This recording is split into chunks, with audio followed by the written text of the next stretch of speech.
तासगाव तालुक्यात आज 7 उमेदवारी अर्ज दाखल. जिल्हा परिषदेसाठी 6 तर पंचायत समितीसाठी 1 उमेदवारी अर्ज. जिल्हा परिषद व पंचायत समितीच्या निवडणुकीत आज तासगाव तालुक्यातून एकूण 7 उमेदवारी अर्ज दाखल झाले. जिल्हा परिषदेसाठी 6 तर पंचायत समितीसाठी 1 उमेदवारी अर्ज दाखल झाला आहे.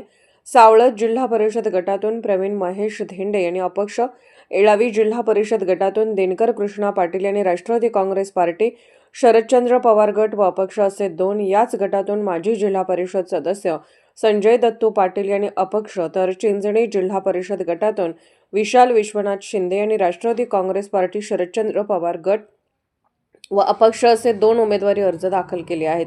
त्यामुळे आज तालुक्यातून जिल्हा परिषद गटासह 6 उमेदवारी अर्ज दाखल झाले आहेत. तर चिंचणी पंचायत समिती गणातून विशाल विश्वनाथ शिंदे यांनी राष्ट्रवादी काँग्रेस पार्टी, शरदचंद्र पवार गटातून आपला उमेदवारी अर्ज दाखल केला आहे. महाराष्ट्र मराठी न्यूज, तासगाव. महाराष्ट्रातील प्रत्येक जिल्हा आणि तालुका अपडेट बातम्या पाहण्यासाठी Maharashtra Marathi news channel subscribe करा